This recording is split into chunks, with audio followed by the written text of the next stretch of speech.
Ladies and gentlemen, what if I told you that sometimes the words you use most often are the very words that have lost their power? You say baby, you say honey, you say sweetheart. You say these words because they sound romantic, because they feel familiar, because everyone says them. But familiarity can become invisible, and when a word becomes automatic, it can stop carrying emotional weight. The most powerful words in a relationship are not necessarily the sweetest words. They are the words that make another human being feel seen. Because there is a difference between calling someone by a romantic name and making them feel deeply understood. There is a difference between saying something affectionate and communicating something that reaches the unconscious mind. And this is where psychology becomes fascinating. Human beings are not moved only by what is said. We are moved by what the words mean. We are moved by tone, timing, attention, presence, memory, emotion, and most importantly, we are moved by whether the person speaking is actually present with us. So today, I want you to forget for a moment everything you have been taught about romantic language. Forget the automatic baby. Forget the automatic honey. Forget the phrases you repeat simply because you have repeated them 1,000 times. Instead, I want you to understand 3 simple expressions that can create something much deeper when they are spoken sincerely. 3 expressions that communicate recognition, choice, and emotional presence. The first is, I see you. The second is, I choose you. And the third is, come with me. These are not magical words. They are not manipulation techniques. They are not secret formulas that guarantee attraction. Their power comes from the psychological meaning behind them. And if you understand that meaning, you will begin to understand something far more important than what to call another person. You will understand what human beings are actually searching for in intimate relationships. They want to be seen. They want to be chosen. And they want to feel that they are walking beside someone who is genuinely present. Ladies and gentlemen, Carl Jung spent much of his psychological work exploring the hidden dimensions of the human personality. He understood that beneath our conscious behavior exists a deeper psychological world. We carry memories, expectations, fears, desires, unconscious patterns, and these hidden dimensions influence how we experience relationships. When someone makes us feel genuinely understood, something inside us relaxes. We don't have to perform as much. We don't have to constantly prove ourselves. We don't have to pretend. And that is why the first expression is so powerful. I see you. Think about what those words really mean. They don't simply mean, I can see your face. They mean, I notice you. I recognize you. I am paying attention to the person behind the role you play. I notice when you're tired. I notice when something is bothering you. I remember what matters to you. I recognize the effort you make even when nobody else notices. That is a completely different form of intimacy. Many people want to be loved. But even more deeply, people want to be known. There is a difference. Someone can love an image of you. Someone can love the version of you they created in their imagination. But to truly know you requires attention. It requires presence. It requires curiosity. It requires listening. And when someone says through their words and actions, I see you, they are communicating something powerful. You do not have to disappear in my presence. That is psychologically significant. Because one of the deepest human fears is invisibility. Not simply being alone, but feeling as though your inner world doesn't matter. You can be surrounded by hundreds of people and still feel invisible. You can be in a relationship and still feel unseen. You can receive messages every day and still feel emotionally alone. Why? Because communication is not the same as connection. You can talk constantly without actually seeing someone. You can hear every word they say without understanding what they are trying to communicate underneath those words. You can know their favorite food, favorite movie, favorite color, and still know very little about their inner world. True attention goes deeper. It asks, what are you afraid of? What are you hoping for? What are you becoming? What has changed inside you? What are you not saying? And when you pay attention to another person in that way, you create something that no generic nickname can create. You create recognition. Ladies and gentlemen, imagine someone coming home after a difficult day. You could say, "Hey, honey." And there is nothing wrong with that. Affectionate language is beautiful.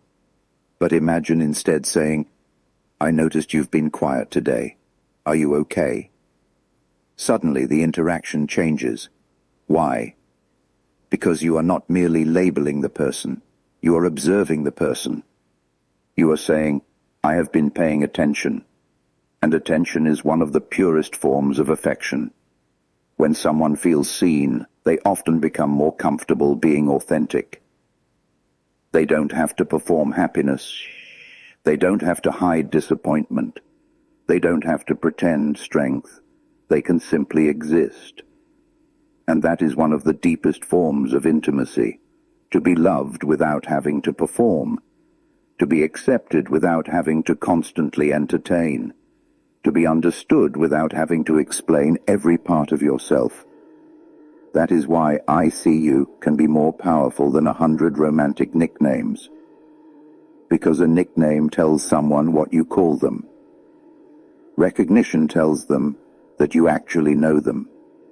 And there is a profound psychological difference. Ladies and gentlemen, the second expression is, "I choose you." Notice the difference between saying, "I need you," and saying, "I choose you." Need can come from fear. Choice comes from freedom.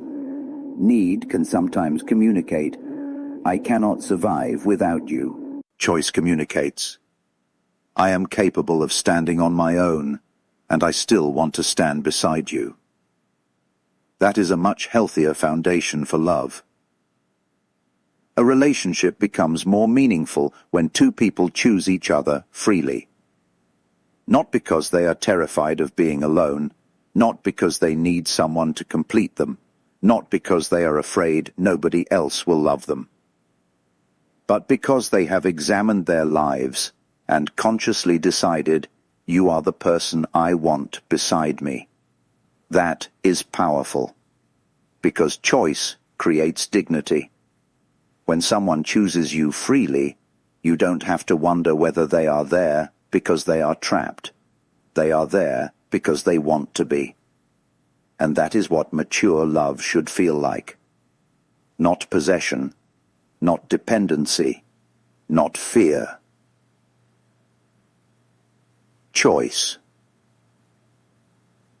Ladies and gentlemen, there is a profound difference between "you are mine" and "I choose you." The first can become possessive. The second acknowledges freedom. The first says, "You belong to me." The second says, "I value you enough to choose you while recognizing that you are your own person." That distinction matters, because love without freedom becomes control, and control eventually suffocates intimacy. A healthy relationship does not require two people to become one indistinguishable identity. It allows two individuals to remain individuals while building something together. You can have your own dreams, your own friendships, your own interests, your own inner world, and still choose each other. In fact, that choice can become stronger precisely because you remain capable of standing alone. You don't stay because you cannot leave. You stay because you don't want to. There is enormous psychological strength in that distinction. I need you says, my stability depends on you. I choose you says, I have my own center, and I want to share my life with you. That is not emotional distance. That is emotional maturity. Ladies and gentlemen, think about how often relationships become unhealthy because people confuse love with possession. They say, if you love me, you won't need anyone else. If you love me, you will give up your friends. If you love me, you will always agree with me. If you love me, you will never change. But that isn't love. That is fear trying to control uncertainty. Real love must make room for individuality, because the person you fell in love with is not a statue. They are changing. You are changing. Life is changing. Your relationship must have enough flexibility to allow growth, and this is where I choose you becomes meaningful. It doesn't mean I choose the version of you that never changes. It means I choose to keep discovering who you are. I choose to grow with you. I choose to meet the person you are becoming. That is a very different kind of commitment. It is not commitment to a frozen image. It is commitment to a living human being. Ladies and gentlemen, now we come to the third expression, come with me. These words may seem simple, but psychologically they can communicate something beautiful. They communicate invitation, not command, not control. Invitation. Come with me. It means there is something ahead, and I want to experience it with you. It creates a sense of movement, a sense of shared direction, a sense that the relationship is not merely about what happened yesterday, it is also about where you are going tomorrow. This is important because relationships can become trapped in repetition. The same conversations, the same routines, the same arguments, the same emotional patterns. People begin living on autopilot, and when a relationship becomes completely automatic, emotional energy can disappear. Come with me introduces movement. It says, let's experience something new. Let's grow. Let's explore. Let's build. Let's move forward. And there is something deeply human about moving toward a shared future. But again, these words only have meaning when supported by action. If you say, come with me, but your behavior constantly pushes the person away, the words become empty. If you say, I choose you, but you repeatedly betray trust, the words become meaningless. If you say, I see you, but you never listen, the words become performance. This is why language alone is never enough. The psychological power of words comes from congruence. Your words and behavior must tell the same story. If your mouth says love, while your behavior communicates indifference, people eventually believe the behavior, and rightly so. Because the unconscious mind is constantly comparing what you say with what you do. That is why genuine affection cannot be manufactured through vocabulary. You cannot simply memorize 3 phrases and expect someone to fall deeply in love. That would reduce human psychology to a trick. And human beings are more complex than that. The real lesson is not, say these words to manipulate someone. The lesson is, become the kind of person whose words carry emotional truth. That is the transformation. Ladies and gentlemen, perhaps you have heard people say, use this word and they will become obsessed with you. Say this sentence and they will chase you. Never call someone this because it lowers attraction. Be careful with such simplistic ideas. Human beings are not machines. There is no universal phrase that controls another person's emotions. There is no sentence that guarantees attraction. There is no secret word that can replace genuine compatibility. But there are ways of communicating that can create emotional safety. And there are ways of communicating that can make people feel invisible. The difference is not the word itself, it is the meaning behind the word. You can call someone baby and make them feel deeply loved. You can call someone by their name and make them feel deeply loved. You can say honey and mean it sincerely. Or you can say the most poetic sentence imaginable while emotionally ignoring the person in front of you. So the deeper principle is not, never say baby. It is, never let affection become automatic. Never let your language become a substitute for attention. Never let a romantic nickname replace curiosity. Never let familiarity become emotional laziness. Because sometimes the person beside you doesn't need another pet name. They need you to notice them. They need you to listen. They need you to ask, how are you really doing? And then stay long enough to hear the answer. Ladies and gentlemen, this is where Jungian psychology becomes especially interesting. The human psyche contains both conscious and unconscious dimensions. We do not always know why certain people affect us. We do not always understand why one sentence stays with us for years. We do not always understand why a small act of attention can mean more than an expensive gift, because emotional experiences are stored in networks of meaning. A person's tone can remind you of safety. A gesture can remind you of abandonment. A phrase can activate an old wound. And sometimes, without realizing it, we respond not only to the person in front of us, but also to our history. This is why relationships can become so psychologically powerful. We bring our past into our present. We bring our fears, our expectations, our unresolved conflicts, our childhood experiences, our ideas about love. And sometimes we expect another person to heal wounds they did not create. That is unfair. Your partner can support your healing, but they cannot become your entire healing process. You must also do your own inner work. And this is why being seen matters. When someone sees you, they are not necessarily fixing you. They are simply acknowledging your experience. They are saying, I understand that this matters to you. That can create emotional safety. But emotional safety must go both ways. You must also learn to see the other person. You must listen. You must ask. You must remain curious. You must recognize that your partner is not an extension of yourself. They have an inner world you cannot fully possess. And perhaps the deepest form of intimacy is accepting that you can never completely know another human being. You can spend decades with someone and still discover something new about them. That mystery is not a problem.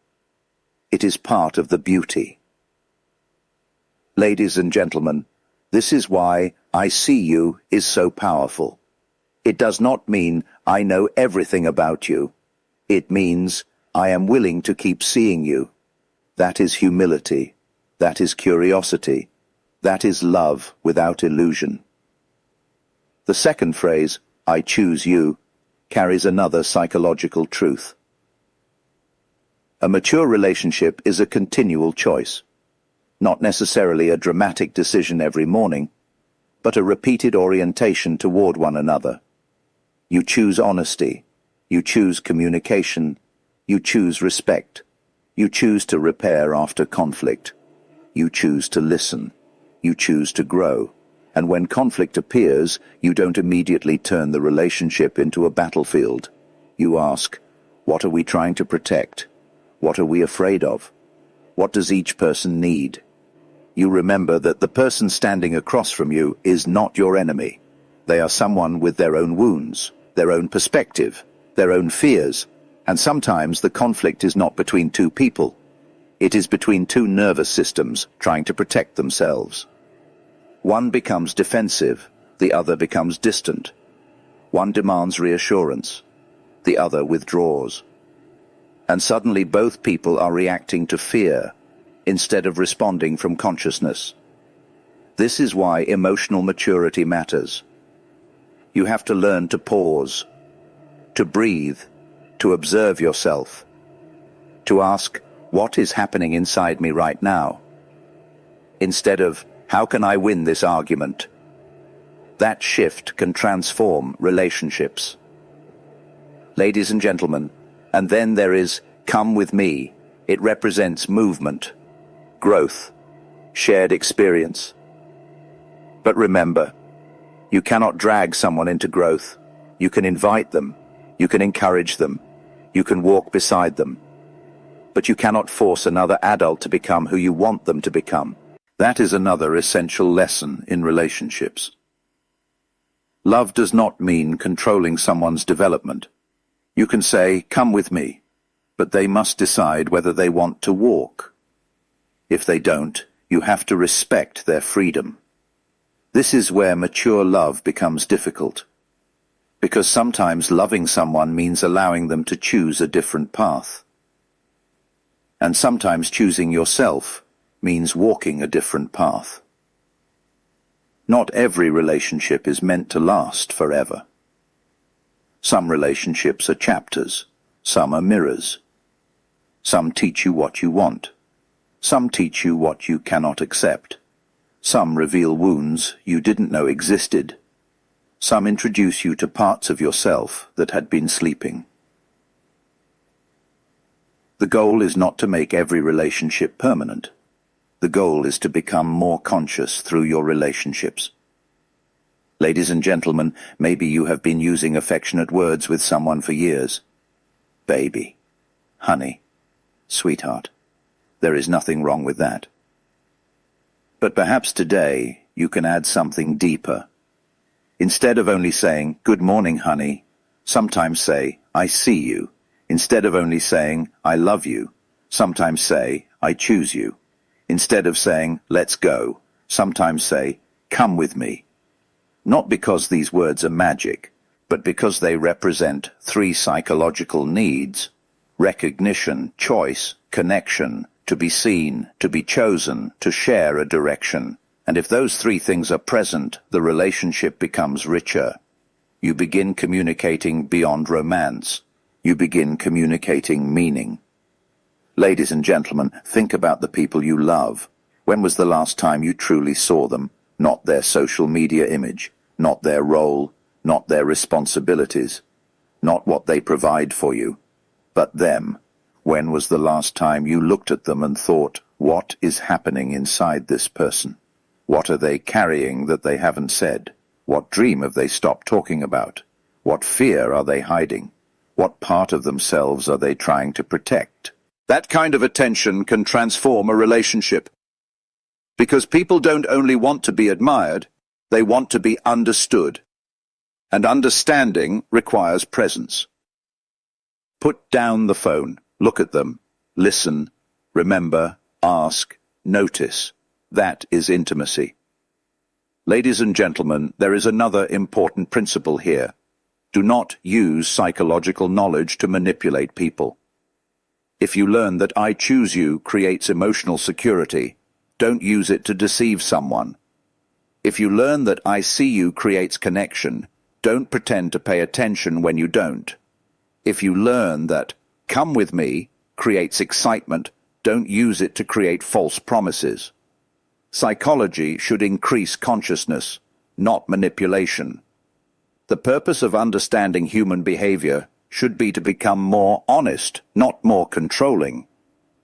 Because the most attractive person is not the person who knows every psychological trick.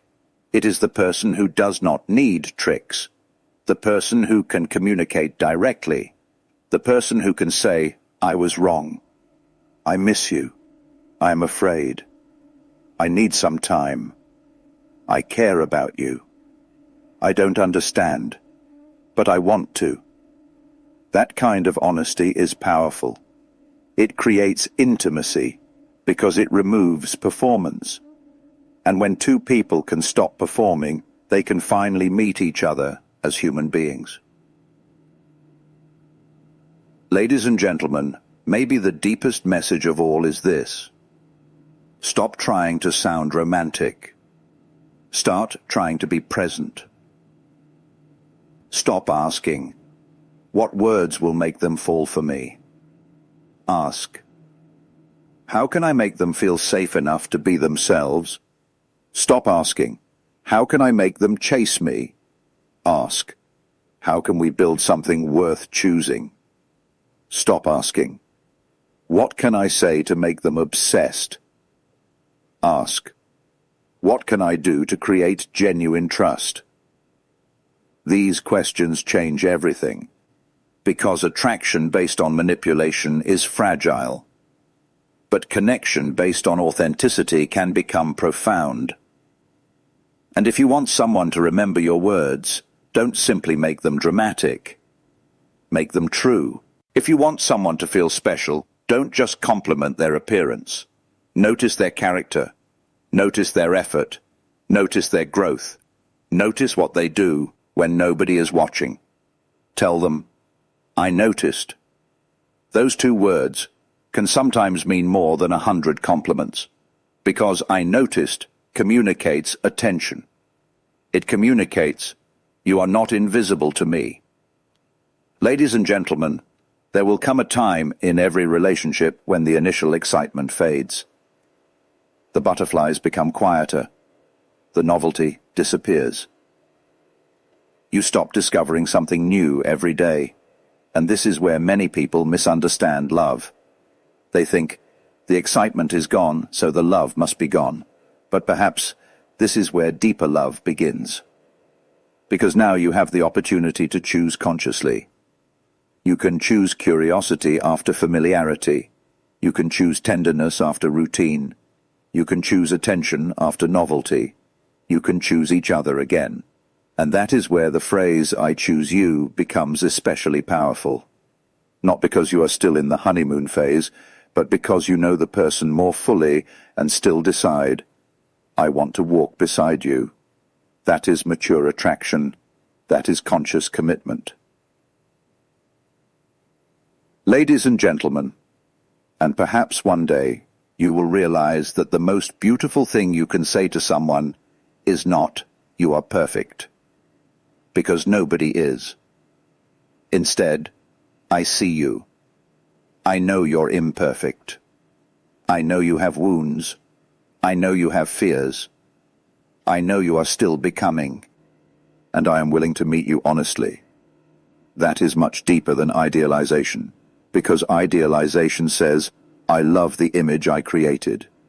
Recognition says, I am learning to love the real human being.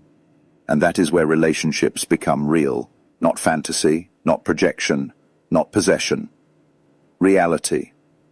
Two imperfect people choosing honesty. Two imperfect people learning communication. Two imperfect people respecting boundaries. Two imperfect people growing. That is enough. You don't need a perfect relationship, you need a conscious one.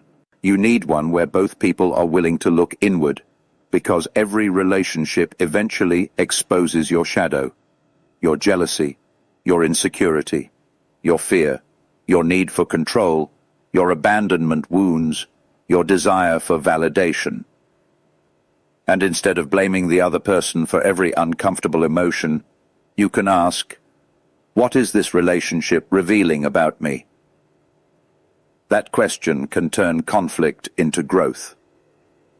And this is one of the most important lessons psychology can teach us. The person you love is not merely someone who gives you happiness. They can also become a mirror. They reveal where you are still unconscious, where you need boundaries, where you need healing, where you need maturity, where you need courage.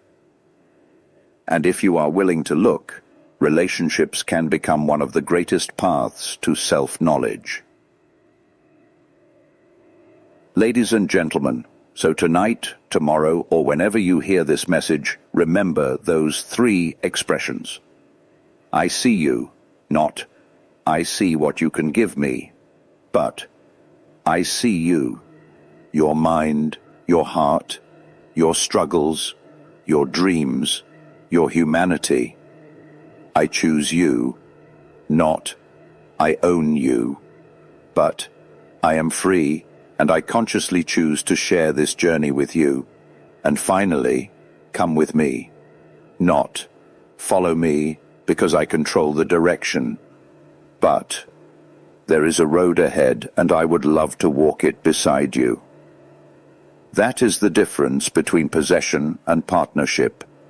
between manipulation and connection, between performance and authenticity, between automatic affection and conscious intimacy. So no, you don't have to permanently eliminate the words baby or honey. Use them if they are authentic to you. Use them if they carry genuine affection. But don't let them become substitutes for deeper communication. Because a person can hear baby every day and still feel unseen. A person can hear honey every morning and still feel emotionally alone.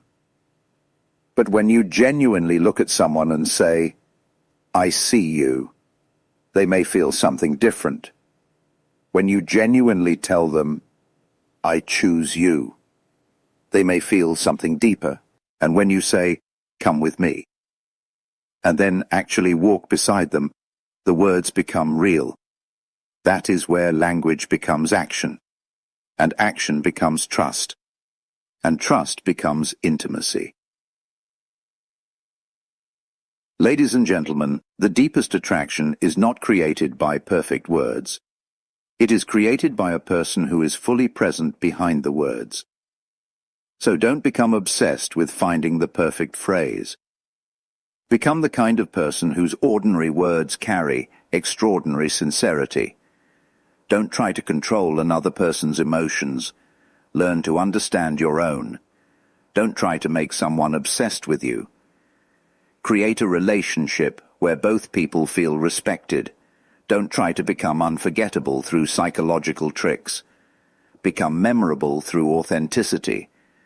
Because eventually people forget exactly what you said, but they remember how they felt around you.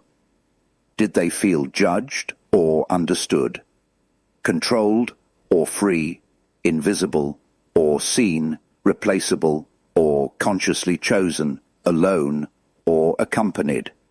That is the true language of connection, and that is the language worth learning. Ladies and gentlemen, if there is one thing I want you to take from this message, let it be this. The most powerful words are not the words that make someone feel desired for a moment. They are the words that make someone feel recognized, respected, and freely chosen. So look at the person you love. Really look. Listen. Really listen. And if you mean it, tell them, I see you. If you are willing to continue choosing them freely, tell them, I choose you. And if you are ready to build something together, not control their journey, tell them, come with me. Then let your actions prove every word. Because when words and actions become one, you no longer need psychological tricks. You have something much more powerful. You have authenticity, you have trust, you have presence, and you have a relationship built not on fear, performance, or manipulation, but on two human beings consciously choosing to see one another. And perhaps that is the deepest form of love. Not saying the perfect thing, not using the perfect nickname, not mastering some secret formula, but standing before another human being and communicating through every word and every action. I see you. I choose you. And if you choose me too, come with me. That is not a trick. That is a relationship. And that is where genuine connection begins.